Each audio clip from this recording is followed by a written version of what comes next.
या देवी सर्वभूतेषु मा स्कन्दमाता रूपेण संस्थिता नमस्तस्यै नमस्तस्यै नमस्तस्यै नमो नमઃ। જે દેવી સમસ્ત પ્રાણીઓમાં મા સ્કંદમાતાના રૂપે બિરાજમાન છે તેમને વારંવાર નમસ્કાર છે। જય શ્રી કૃષ્ણ। ચૈત્ર નવરાત્રિના પાવન દિવસોમાં મા દુર્ગાના ભિન્ન ભિન્ન સ્વરૂપોની આરાધના કરતાં કરતાં આજે આપણે નવરાત્રિના 5મા દિવસ સુધી પહોંચી ગયા છીએ।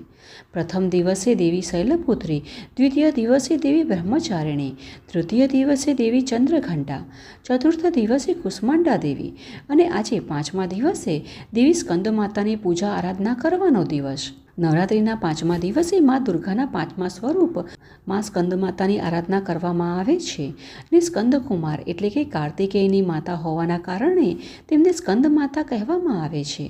તેમનું સ્વરૂપ અત્યંત મમતામયી છે।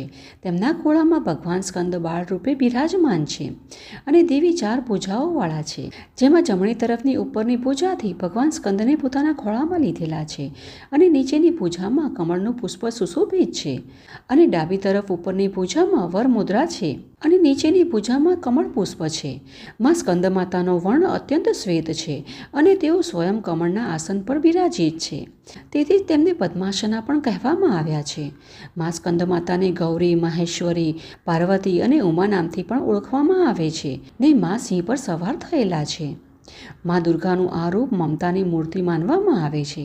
માના ખોળામાં ભગવાન સ્કંદ એટલે કે કાર્તિકેય સ્વામી છે અને કહેવાય છે કે સ્કંદમાતાની શ્રદ્ધાપૂર્વક પૂજા આરાધના કરવાથી સંતાન સુખની પ્રાપ્તિ થઈ શકે છે અને આપણા સંતાનની દરેક પ્રકારની ખરાબ પ્રભાવોથી સ્કંદમાતા રક્ષા કરે છે। તો આવો જાણી લઈએ કે સ્કંદમાતાની પૂજા વિધિ અને મહત્વ શું છે। તો નવરાત્રિના 5મા દિવસે પણ દરરોજની જેમ જ સવારે બ્રહ્મ મુહૂર્તમાં ઉઠીને સ્નાન કરી લેવું અને પૂજા સ્થાનને ગંગાજળ અથવા ગૌમૂત્રથી શુદ્ધ કરી લેવું। ત્યારબાદ કળશની સ્થાપના કરી હોય તો કળશનું ફૂલ, સુગંધિત દ્રવ્ય, અબીલ, ગુલાલ, સિંદૂર, અક્ષત વડે પૂજન કરવું। પછી માનું આ પ્રકારે જ વિધિ વિધાન સાથે પૂજન કરવું। ત્યાર પછી વસ્ત્ર અને શ્રૃંગાર અર્પિત કરવા અને પૂજામાં ફળ, ફૂલ, મીઠાઈ, લવિંગ, ઇલાયચી, સિંદૂર, અક્ષત, ધૂપ, દીપ અને કેળા અર્પિત કરવા જોઈએ। આમ પૂજન કર્યા પછી માની આરતી અને સ્તુતિ કરવી અને જો શક્ય હોય તો પોતાના હાથે જ સ્વાદિષ્ટ વ્યંજન અને પકવાન બનાવી માને ભોગ અર્પિત કરવો જોઈએ। પણ હા, ભોજન સાત્વિક હોવું જોઈએ એટલે કે ડુંગળી લસણ વિનાનું હોવું જોઈએ। આમ પૂજન પૂર્ણ થયા પછી સ્કંદમાતાને પોતાની સંતાનની રક્ષા માટે પ્રાર્થના કરવી અને ત્યારબાદ પ્રસાદીનું વિતરણ કરવું। આ પ્રકારે સંપૂર્ણ વિધિ વિધાનપૂર્વક શ્રદ્ધાભાવ સાથે પોતાની પૂજા સંપન્ન કરવી જોઈએ। નવરાત્રિની 5મી તિથિની અધિષ્ઠાત્રી દેવી સ્કંદમાતા છે અને જો કોઈ વ્યક્તિને સંતાનનો અભાવ હોય એટલે કે સંતાન સુખની પ્રાપ્તિ ન થઈ શકતી હોય તો સ્કંદમાતાની પૂજા આરાધના કરી આ મંત્રનો જાપ કરવો જોઈએ। ઓમ સ્કંદમાત્રેય નમઃ। આ મંત્ર દ્વારા સ્કંદમાતાની આ દિવસે પૂજા આરાધના શ્રદ્ધાપૂર્વક કરવી જોઈએ। હવે ચાલો એ પણ જોઈ લઈએ કે મા દુર્ગા સ્કંદમાતા કેમ કહેવાયા। તેની પાછળની પૌરાણિક કથાનું આપણે સૌ મળી શ્રવણ કરીએ, જેનું વર્ણન આપણને શિવપુરાણમાં પ્રાપ્ત થાય છે। આ તે સમયની વાત છે જ્યારે તારકાસુર નામના એક દૈત્યનો અત્યાચાર ખૂબ જ વધી ગયો હતો। હવે તારકાસુરની ઉત્પત્તિ ક્યાંથી થઈ તે પહેલાં જાણી લઈએ। તો પૂર્વકાળમાં મરીચીના પુત્ર કશ્યપને 13 પત્નીઓ હતી અને તે બધી પ્રજાપતિ દક્ષની પુત્રીઓ હતી। તેમાંથી સૌથી મોટીનું નામ દિતિ હતું, જેમના પુત્રો હિરણ્યકશ્યપુ અને હિરણ્યાક્ષ બંનેનો વધ શ્રીહરિ નારાયણે નરસિંહ અવતાર અને વરાહ અવતાર લઈને કર્યો હતો। તેથી દિતિએ ફરીથી પોતાના પતિ પાસે એક પુત્રની માંગ કરી। ત્યારે મુનિ કશ્યપે દિતિને કહ્યું કે બ્રહ્માજીની તપસ્યા કરવાથી પુત્રની પ્રાપ્તિ થઈ શકે છે। ત્યારે પોતાના પતિની વાત માનીને દિતિએ એ જ પ્રમાણે કર્યું અને તેમની તપસ્યાના કારણે બ્રહ્માજીના વરદાનથી તેમને એક પુત્રની પ્રાપ્તિ થઈ, જેનું નામ વજ્રંગ હતું અને તે અત્યંત બળવાન અને પરાક્રમી હતો। તેણે પોતાના બળથી ઇન્દ્રને પણ પરાસ્ત કરી દીધો અને સૌને બંદી બનાવી લીધા, પરંતુ બ્રહ્માજીના સમજાવ્યા પર તેણે બધા દેવતાઓને મુક્ત કરી દીધા અને સાત્વિક ભાવથી પોતાનું જીવન વ્યતીત કરવા લાગ્યો। પરંતુ તેની પત્ની વૈરાંગીની શુદ્ધ હૃદયવાળી ન હતી। તેણે પોતાના પતિ પાસે એક અત્યંત બળવાન પુત્રની માંગ કરી, જે ત્રણેય લોકોમાં પોતાનું આધિપત્ય સ્થાપિત કરી શકે। હવે વૈરાંગીની આ વાત તેને ગમી ન હતી, પરંતુ પત્નીના મોહમાં તેણે વચન આપી દીધું અને બ્રહ્માજીની તપસ્યા કરવા લાગ્યો। જેનાથી વૈરાંગીએ એક પુત્રને જન્મ આપ્યો, જેનું નામ હતું તારકાસુર. તેણે પોતાના અત્યાચારોથી ચારેય તરફ ઉત્પાત મચાવેલો હતો અને ત્રણેય લોકોમાં પોતાનું આધિપત્ય સ્થાપિત કરવા માટે તેણે બ્રહ્માજીની તપસ્યા પણ કરી. તેની તપસ્યાથી બ્રહ્માજી પ્રસન્ન થયા અને તેને વરદાન માંગવા કહ્યું. ત્યારે તેણે અમરત્વનું વરદાન માંગ્યું, પરંતુ બ્રહ્માજીએ કહ્યું કે આ શક્ય નથી, બીજું કોઈ વરદાન માંગો. ત્યારે તેણે પોતાની કુબુદ્ધિનો ઉપયોગ કર્યો અને કપટથી ભગવાન શિવના પુત્ર સિવાય તેનું મૃત્યુ કોઈના હાથે પણ ન થાય એવું વરદાન માંગી લીધું. તેણે વિચાર્યું કે મહાદેવજી તો વૈરાગી છે, તો તેનો પુત્ર થવાનો કોઈ પ્રશ્ન જ નથી ઉઠતો, જેનાથી તે આપોઆપ અમર થઈ જશે.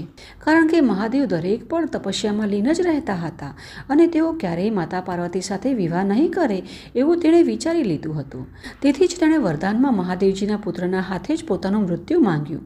હવે ભગવાન બ્રહ્માજીએ પણ તથાસ્તુ કહી ત્યાંથી ચાલ્યા ગયા.